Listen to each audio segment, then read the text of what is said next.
Sir, take us away. Great. Okay. On the White House website, the Homeland Security Secretary said that there'll be a push for comprehensive immigration reform this year. What's this going to look like? Well, I think one of the things the President will has talked about, and one of the things you'll hear him mention tomorrow and in the coming days, similar to what I've said on cap and trade, and that is that if we've started a process on this, and if Congress can put together the way forward, a coalition to get the way forward, then it's something we'll work through. Does that coalition include Senator McCain? Well, that's a good question for Senator McCain. I mean, he's obviously been a enormously strong supporter of immigration reform over the course of many years, and I think has been a valuable spokesperson for reform efforts in ensuring that it's done in a way that's comprehensive. And I think the White House and many in Congress would want him to be involved in that, yes. But we shouldn't expect specifics in tomorrow night's speech on this? Well, I don't want to get too far ahead of tomorrow night's speech since it's only Tuesday. Well, since you don't want to get ahead of tomorrow night's speech, Let's folks on the Hill... It's only Tuesday. It's Let's tomorrow. talk about tonight's speech. Since we're talking about tomorrow's speech, Hill sources are getting ahead of the president on this, saying "Don't ask, don't tell" is going to be part of the speech. Is this a throwaway line, or is this? If I stay out here too much longer, we can cancel tomorrow's speech. So let's wait for tomorrow's speech. I don't think anything that the president includes tomorrow I would characterize in any way as a throwaway line. I think if something merits the attention of the president in front of an address to millions of Americans, it's important to the president, as it has been for a long time. Is he done with it yet? Not that I'm aware of, no. Robert, the Senate has just rejected a measure to create a bipartisan task force on bringing U.S. deficits down. Will the president now consider a presidential commission on that instead? I think that is certainly one of the things that is being talked about.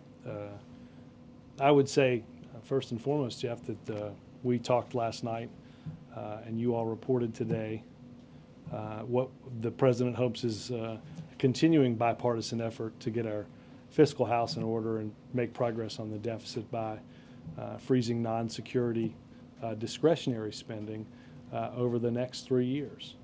So I think that taken together is some of what you'll hear the president discuss later. Following up on that particular announcement from last night, to what extent will this spending freeze affect the president's programs, education, energy, other domestic policy priorities that one would think would have to suffer under a $250 billion spending savings? Well, look, Jeff, the president and the economic and budget team put together a budget, obviously, that reflects the priorities that the president sees for the future of our country, including building the new foundation of which education and clean energy jobs is a tremendous part. Look today at what the American Wind Power Association has to say about our important investments in clean energy and its impact on the increase in clean energy. Wind power was, according to them, they believed vis-a-vis 2008 levels, likely to decline by 50%, when in fact, because of the Recovery Act and the filling of the space for credit that was receding, instead this tax credit came through the Recovery Act, and we saw a 39% increase in the number of wind plants, wind power generated over the course of last year. The way the president did the budget is the way millions of American families do their budget. Understand what we have to invest in. That's why security spending is untouched in nominal terms in this budget. And instead of wielding an across-the-board axe, the president will cut programs that are duplicative or serve what he believes is no important purpose, and instead invest in, as families do, investments for the future. Again, the important thing that you mentioned is that that 3-year freeze over the course of 10 years will save on the order of $250 billion. Well, and I understand the family analogy, and the win statistics are interesting, but what I guess is hard to get one's head around is how you can plan to freeze spending and save that much money and not have some of his domestic priorities suffer, which a family would have to do too. Well, if a family were making are there duplicative programs that the president believes are duplicative and don't serve their intended purpose? Anyway, wouldn't it? And he is, except for the fact, Jeff, that they haven't been. Right? Understand that this space of spending from 1995 to 2006 increased by 90%, $190 billion. So, yes, are duplicative programs that should be cut? Have programs that have outlived their intended use? Should those be cut? Absolutely. And the president's here to do it. That's why the proposal was outlined that way. But otherwise, his agenda, specific promises from the campaign and from his first year in governing, will not be hit very hard by this spending. Well, again, we are investing in what we believe is important to invest in. We are cutting in programs that we think that have outlived their usefulness and that need to be cut. Again, that's what a family does. That's what the government should begin to do. And under this proposal, that's what they will do. Jake. You keep saying this is what a family does. This cut is less than 1% of the budget over the next 10 years. $250 billion. It's Yes. 0.58%. Well, Jake, sitting next to you yesterday at the briefing, I think you heard Peter discuss that this was not the totality of our budget efforts. I don't think that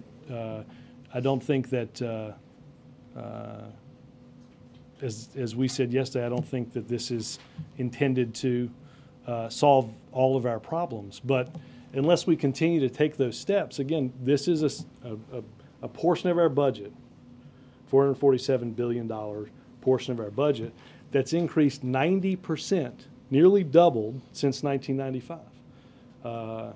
If we can't make these steps, how are you going to go after stuff that we know is politically hard? How are you going to create a coalition to do that? Well, let's talk about the stuff that's politically hard, because that's where the money is, right? The Pentagon budget, Social Security, Medicare, Medicaid. Does the president support any long-term effort to make cuts in those programs? Well, I would say this, Jake. One of the things that we did last year was take on a defense program that many thought we were crazy to try to go after and try to cut, and it doesn't live anymore. It had outlived its usefulness to the Pentagon. It has far exceeded its budget. And look, I think the president has spent a considerable amount of time this year trying to address, as you've heard him talk about many times, healthcare spending by our government. That's one of the reasons that the president wanted to undertake healthcare reform. Isn't the reason that we're talking about they couldn't even get a deficit task force passed in the Senate today, but isn't the reason that we're even talking about that or a presidential commission is because there's nobody, including the president, to actually say what needs to be done in order to get the deficit under control? I don't know that there's a ton of bipartisan agreement. I think one of the reasons for a bipartisan commission is to try to do just that. I think I have certainly seen Senator McCain said this morning that he supported the notion of what the president had called for. And I've seen Republicans, I haven't seen all of their statements, but I certainly heard Republicans the last time they met with the president in the cabinet room suggest to the president and the members of Congress were elected to make these tough decisions. And the president is making them, yes. 0.58% of the No, budget? Jake, you just asked me about a larger portfolio of things, of which we talked about. No, I'm not asking you to applaud anything. $250 billion in a $42 trillion. $250 billion over 10 years is not going to solve our budget deficit. That's why I started this answer out.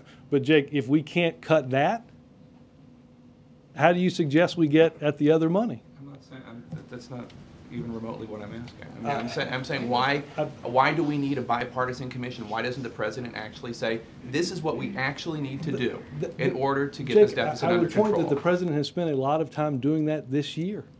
For healthcare reform. Well, you mentioned a few of our healthcare spending programs. Those are big parts of exactly what you denoted that have to be addressed in order to. Cutting Medicare in order to pay for other things. That money was not going to reduce the deficit. It was going to. The Congressional Budget Office said that the lifespan of Medicare was increased, and the cost curve, the spending that we did, was adjusted in the right direction. That's what the CBO said. Healthcare reform did. Can you give us a timeline as to when the president signed off on this spending freeze? Likely before, I don't know the exact day, but many of these discussions were had before he left for Christmas. And we've heard a lot about what won't be touched. Can you give us some examples of what will be cut? When we roll out the budget next week, they'll have each one of those. What things? When we roll out the budget next week, you'll. And what about, there's been at least one Democrat I know that came out and said that in times like these, this is not when you should be freezing. This is when the government needs to be doing more spending because the businesses aren't hiring, the jobs are not being created. Is there a point to that? Well, we do not believe, the president does not believe, the economic team does not believe that the overall macroeconomic effect would impact the recovery efforts. Yes, ma'am. Why is the military-industrial complex off limits in cutting down? Like the thousands and thousands of contractors and so forth. Well, again, highly paid. One of the answers I gave to Jake Helen was the notion that the president, for the first time in a long time, took on one of these fights last year. As I said, not many people thought we were going to win, and many people thought simply mounting the fight was crazy. Even as the Pentagon and the Secretary of Defense said, we continue to be given planes that have outlived their usefulness. We continue to buy them, and the amount of money that we spend for them is greatly exceeded by what we were told we were going to have to pay for them. That has not always been taken on in Washington, and certainly the fruit of those labors have often not been seen by presidents that have taken them on. The president took that one on last year and won that cut. I think that was important for our way forward on deficits. Again, we are not going to be able to get to the top of that mountain unless we can start and continue to climb up it from the base. If we can't do that, 700 military bases around the world. right? Why can't we cut down there? Obviously, a great number of those were slimmed down as the course of the base realignment and closure commission that took place over the past many years. Chip. Following up on her question, why only apply this to discretionary domestic spending? Why not include the entire budget here, including programs like Medicare and Medicaid? I mean, there got to be ways to get at that. Chip, one of the things the president has done is seek to tackle our health care spending costs. That's what we've been working on for the past 8 or 9 months here. That's very much in doubt. Why not go at it in another way? Well, I'm not sure that just because it's in doubt, the president has labored to give up on it. So would he possibly include Medicare and Medicaid and other programs? I mean, why not just do it across the board? Why go back to that old conventional way of just going after discretionary domestic spending? Well, understand it's not the conventional way to go after it, Chip, because if it's the conventional way to go after it, I'm not entirely sure since 1995 why it's almost doubled. If that's conventional, if doubling... Conventional is that the proposals are always, and this is only a proposal right now without any details, there have been many proposals over the years to go after... And understand last year we proposed... Right. Domestic discretionary Right, spending. and we made a similar promise last year and got more cuts than the previous administration was able to get in those proposals. Was there a spirited debate back there over whether to go ahead with this? Because No. politically, it seems like a loser. I mean, liberals are infuriated. Liberals I are assume we've infuriated. changed the, you're now asking a different set of questions than the why not go farther than you went My job is to play before. devil's advocate. Both of as you them. well know. But and on the Republican side, yes, John McCain did say some nice things today, but one Republican office said that it's like going on a diet after a pie eating contest. So it simply highlights how much money the president has already spent. So I watched John why- Boehner. I watched John Boehner tell the president we ought to freeze spending. He did it in the cabinet room.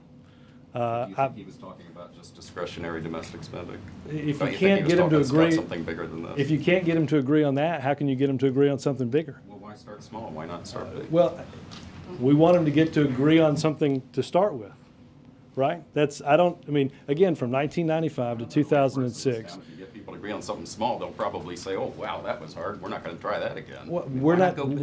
we're not here to make the town work like it always has. We're not here to see from 1995 to 2006 why non-security discretionary spending, conventionally speaking, has nearly doubled. That's not the way the president campaigned. It's not what he came here to do. If we came here to do that, Chip, you wouldn't be asking me why so many people don't like the proposal. Just in these discussions, is the president worried that his legacy could be debt, soaring debt, more than anything else? In these discussions? No, No. no. Would you characterize this as the low-hanging fruit of budget cutting? You seem to suggest this is the easy part. Well, given reaction, I don't know how easy it will be. The president made some cuts last year. We've proposed more cuts this year. Are these cuts that are going to hurt?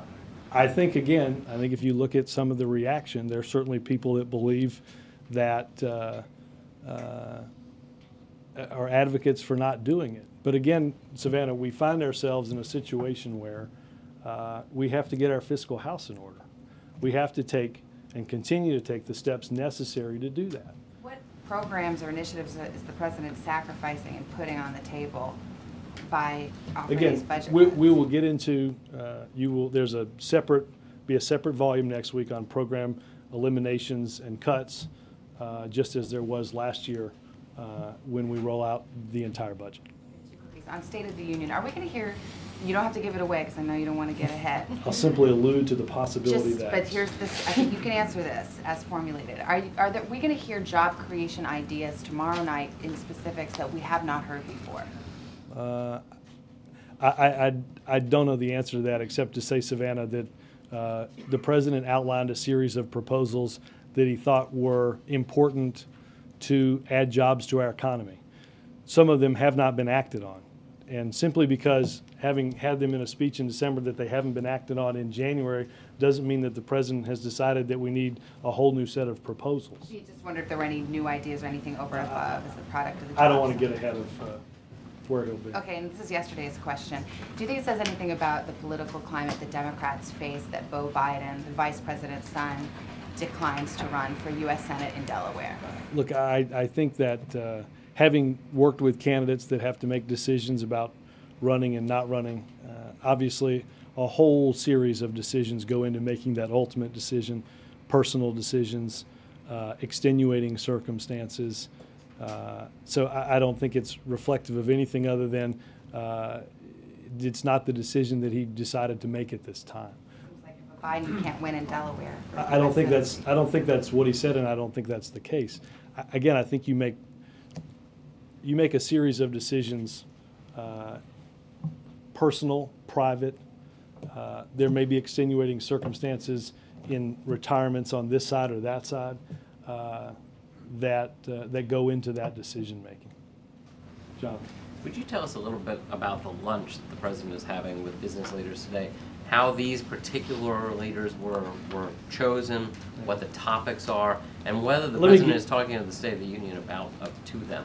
I think he read him the speech. Did he really? I think he probably did. I don't. I think we've sent out the names of those. Let me get a better idea of how the names themselves were selected.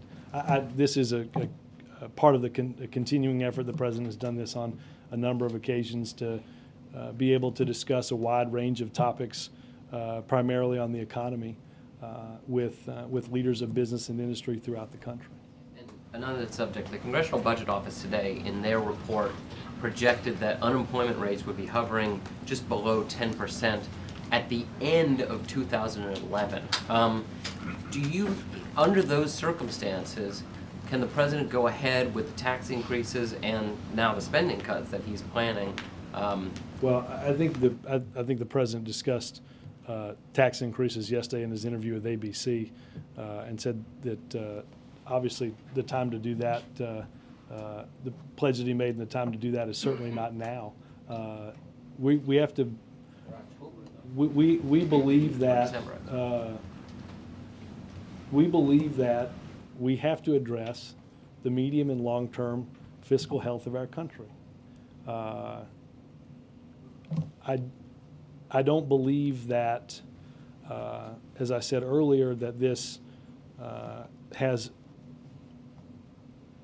a significantly negative impact macroeconomically on our economy.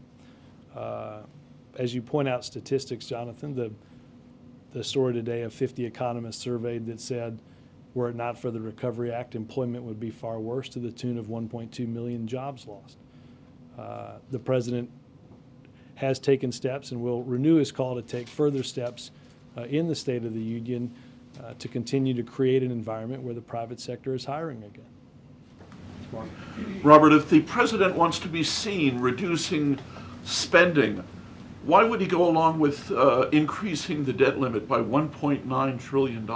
Well, Mark, we have to pay the bills for what we've spent already. But that's a lot more than you're going to need in 1 year. But I think to send certainty to the market that the government isn't about to default on the money that it's spent is part of what that's about. It doesn't undermine the credibility of a approach of fiscal restraint? No. I think what the president has outlined and will outline what we talked about last night, what he'll talk about in the State of the Union and the budget will demonstrate that we're taking steps to put our fiscal house in order. Yes, ma'am. Is it still realistic to expect that the president will be able to cut the deficit in half by 2013? Yes, and I'll get Peter to send you something on that. He has slide rulers and charts and widgets. And explain it without there's a reason I'm not the budget director. All right, and tomorrow, when you look at jobs, initiatives for the middle class, what role will healthcare be playing in the speech tomorrow night? Will the president lay out a path forward? As I said yesterday, the president will speak about healthcare in tomorrow night's speech. Okay, thematically, the president has said in recent interviews that the process hasn't worked the way that he'd like this past year. But what about the message and the narrative of the past year? Will the president attempt to recast that narrative at all? Will he say that the path that he pursued the last year was the right path and the message was muddled, or how? Well, look, I don't want to go through the entire speech. Look, I think that what the president discussed yesterday about this, and I think what you heard people say over the weekend from administration officials on the Sunday shows was, if you look at, there's clearly a caricature of a health reform bill that is viewed differently by the public than when you break out its component parts, right? The Kaiser Foundation did a poll that showed, for instance, the number of people that are more likely to support healthcare reform if they knew tax credits were in there for small businesses, 73%. 62% of those polled that opposed healthcare reform would be more likely to support it if they knew that was in there. This has become, the example I use a lot is we spend a lot of time talking about so-called death panels, right? That time after time after time after time have been disproven that are in the bill.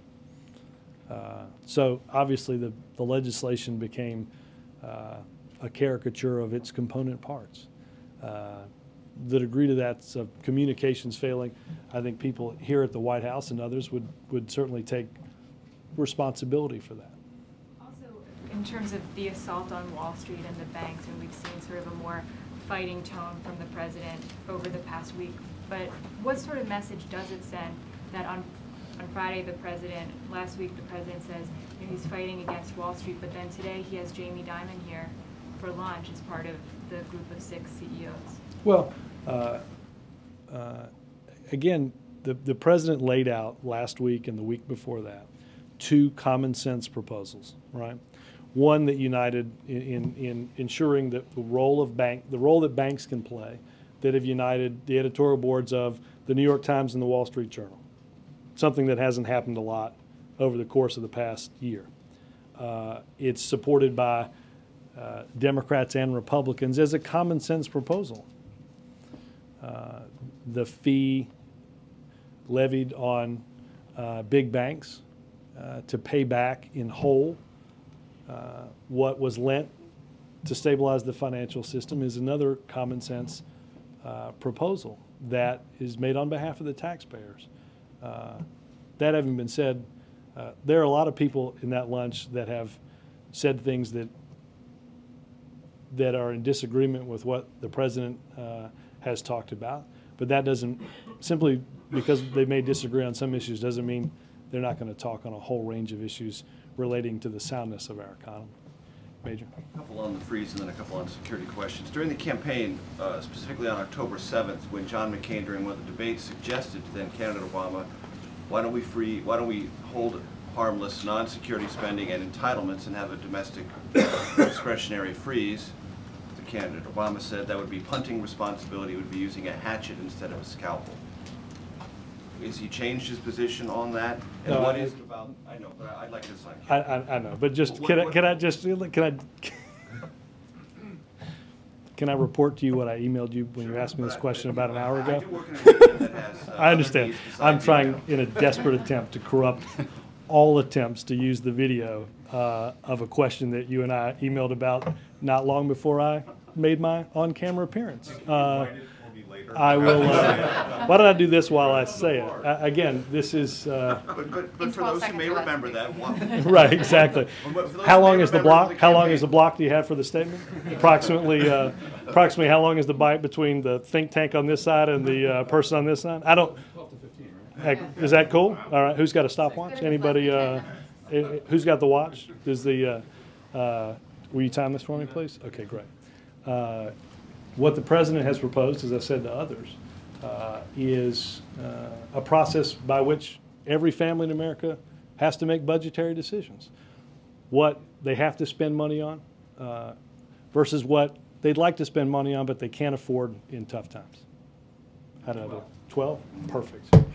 It's a wrap. So why didn't he use the scalpel last year when he was looking at appropriations bills that raised spending by 12%?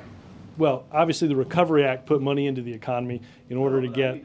No, I understand. But again, we proposed a series of cuts not dissimilar to this, and got 60%. And got 60% of them. Right. Would the president be satisfied with a 60% solution on his freeze? No. Okay. Will any of the spending associated with the jobs bills, 170 in the House, probably 80 billion in the Senate, is that in any way covered by any of this? No, because what so that's exempt also. No, again, I think a question you may have asked yesterday. I hate to do this, but the You're not no, well, I didn't ask that yet. Is that belied by my facial expression? The budget goes into effect for fiscal year 2011. Obviously, the budget tends to be ahead of the calendar. On October 1st, 2010, and governs spending for fiscal years 11, 12, and 13. The accumulated savings of $250 billion over a 10-year period of time. Efforts to get our economy moving again would be done the president would want to see that money go into the economy before the beginning of the fiscal year budget. Okay, there's a bipartisan commission report on weapons of mass destruction and the administration's ability to cope with that, deal with it, and particularly on biological weapons. administration gets enacted. There's a lot of criticism of it generally. What's your response, and how specifically will the president address this issue tomorrow night? Well, I know, yeah. considering I don't want to get ahead of the president, but we've been led to believe there's going to be some discussion of this tomorrow. Well, look, I mean, again, the administration rolled out a strategy for countering bio threats in November, to take significant steps to enhance our capabilities to deal with that. On December 30th, the president signed an executive order to establish a more rapid federal capability to provide medical countermeasures in the event of a bio attack. And part of what the president will announce tomorrow of that review that led to the executive order is to launch an initiative aimed at responding faster and more effectively to those public health threats. All of that, the administration is proud of the efforts that we've undertaken to put our nation on a far firmer footing in dealing with these. And understand this, when it comes to dealing with weapons of mass destruction writ large, particularly nuclear capabilities, going back to the president's time in the Senate, quite frankly, going back to a relationship that started with Senator Lugar from Indiana prior to being sworn in, an effort to expand off of the successful Nunn-Lugar program to dispose of nuclear weapons in the former Soviet Union to create a program to similarly destroy weapons on the conventional side. And as you know, the president has outlined a plan to get all loose nuclear material contained over a 4-year period of time. And in April, we'll host 43 nations in a nuclear security summit in order to make sure that those promises are made real.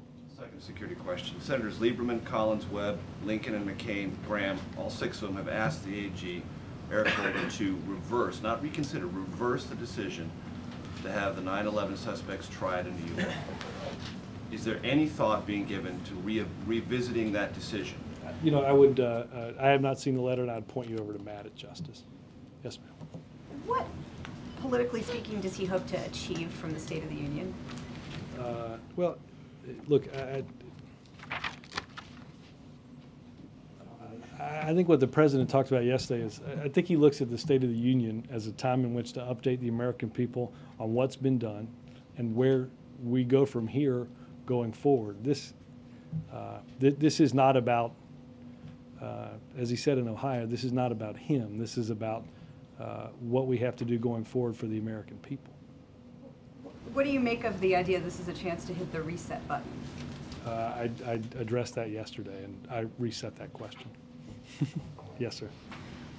Rob, can you tell us anything about how the White House viewed the cables that we've now seen publicly from General Eikenberry during the Afghanistan interview, and why the concerns that he raised there didn't, in the end, change the president's mind about that? Well, I may be the only person, but I'm not going to get into discussing classified information. That's never been our practice. I will simply say this, that Ambassador Eikenberry, I think would tell you that obviously throughout a process raised concerns on a number of different subjects that the president takes seriously, and the process is addressing, particularly around corruption in governance. Is there a sense, though, that his concerns about President Karzai are any different today, that anything has changed since? Well, look, again, I don't want to get into discussing those cables. I would simply say that at the conclusion of the election, President Obama had a conversation with President Karzai.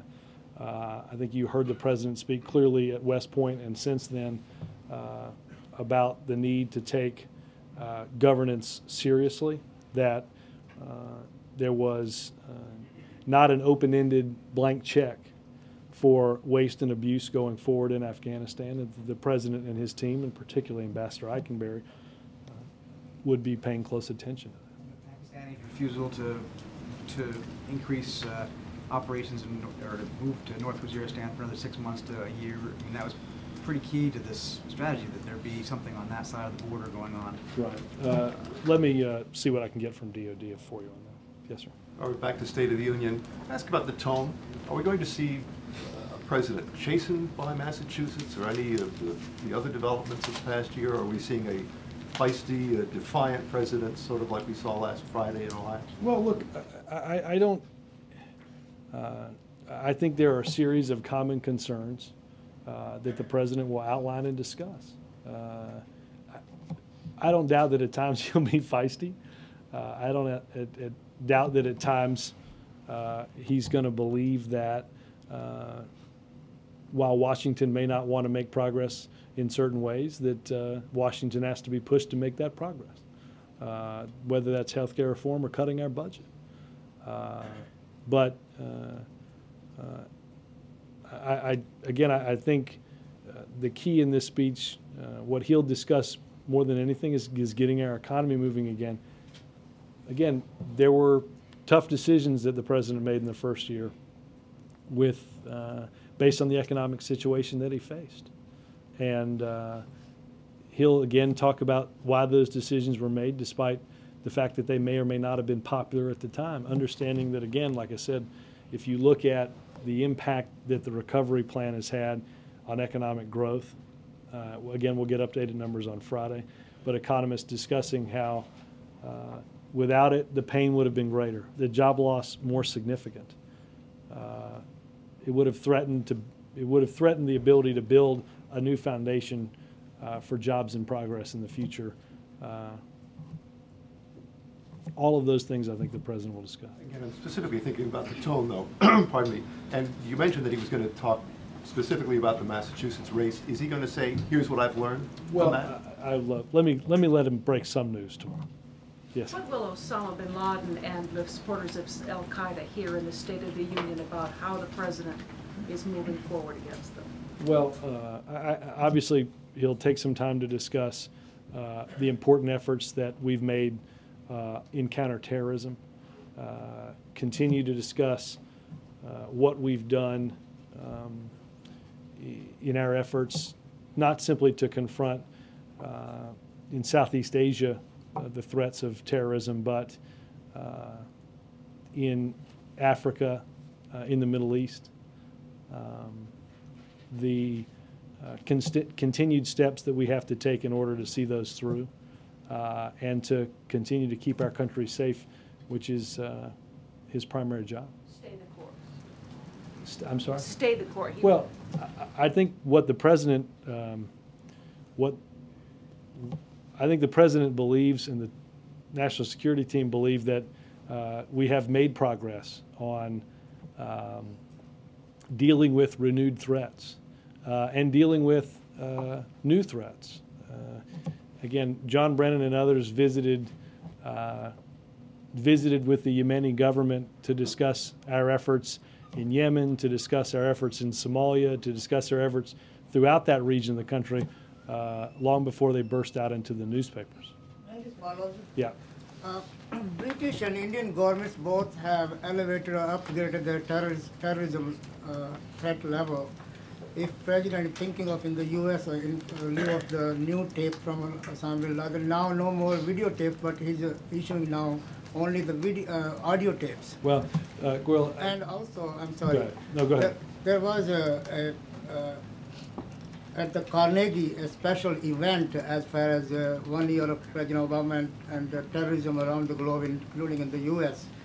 And what the president of Carnegie, Jessica Matthews, and others, including the special BBC radio program, what they were saying, one, the president may get about 85 to 90% marks, but as far as terrorism is concerned, maybe much to do, much to do. Well, look, I don't doubt that there always will be more to do, and the president is focused on ensuring that that's done. But to address your specific question on the threat level by particularly the British, what you heard the Secretary of Homeland Security, Janet Napolitano, say was that the steps that Great Britain took in raising their awareness and some of their screening procedures is commensurate with what had happened over the course of many days after the events of Christmas Day. So. But are we still thinking that Osama bin Laden is still alive? Really, with no more videotapes, but only audio? I have not gotten any more on that tape. Yes, ma'am. Robert, obviously a lot of various groups are hoping the president will talk about their issue in his speech tomorrow. DC Vote, for example, I know held a petition drive urging him to talk about DC voting rights. From the White House perspective, what has that effort been like by various folks looking for a mention of their cause in the speech? How intense has that been? I have to admit I haven't the slightest idea. I don't know whether I don't know whether anybody has seen the petitions or anything about what that is. Bill? Robert, in his interview yesterday with Diane Sawyer, she asked him specifically about not starting healthcare negotiations on C-SPAN. The president said that was a mistake on his part. Does that mean that the next negotiations on healthcare, when we get back to healthcare, will be broadcast on C-SPAN? Stay tuned. Yeah. Senator Levin, it was Senator Levin who said yesterday that the president might make mention of "Don't Ask, Don't Tell" in the State of the Union. I know you don't want to preview. He's literally going to have virtually nothing to say. I know you don't want to preview, He but can play is that at least major a point of discussion? clip from the. Is it at least a point of discussion? Don't ask, don't tell. Yes. Yes, and in terms of the White House reaching out to Senator Levin to ask him to delay the hearings on "Don't Ask, Don't Tell," do you have any knowledge of that? I'd have to check on it. Thank you. Robert, in your answers to Jake and Chip, does the president support the idea of entitlement reform? I mean, he's not proposing it this year, but he does support it, well, correct? Again, of cutting entitlements. I'm not worried about what he did in the past or bending the curve or other sort of, marginal things. I'm talking about really going after entitlements and changing the... I shouldn't have said marginal. They're very important things. But forgetting what he did in the past, does he believe that substantial entitlement reform should occur in the future? I'm trying to get at why he's not proposing it this year. Well, there must be reasons that he's not doing Keith, we are again, marginally speaking. I don't think that the president could be accused of not tackling reforms that deal with our health care spending. I mean, I appreciate that. Hold on. I want to caveat some. I mean, how much time have we spent in here talking about health care reform? The notion that somehow what the president had previously been doing to bend the cost curve, to extend the life of Medicare, is somehow missing from today's debate on the budget. It's hard for me to process, Keith. I just don't get how what the president has been doing over the course of the past 9 months. Again, not talking about the past 9 months. People agree that it's going to take cuts in benefits. It's going to take potentially increasing the retirement age. Take potentially more taxes. Well, and tough type of things. Why isn't he doing any of that this year? Is it because it's a political year? He could never get it through Congress. Keith, I'm trying to find out why he's not doing that. And he's doing this other thing with the discretionary spending, which is a drop in the bucket, as everyone knows. Right, which is why I'm sure that in roll call tomorrow, I'm sure it will be unanimously approved by voice vote after only one day of marginal debate. Again, Keith, the president has spent the better part of his entire first year talking about how we change the way and the fact that government is crushed by healthcare spending. It's something that he's mentioned in virtually every interview he's done with healthcare. Maybe this demonstrates in and of itself alone our communications problems that it just has. No, I would say that maybe we do have that cool hand Luke failure to communicate problem. Enjoy the rest of your day.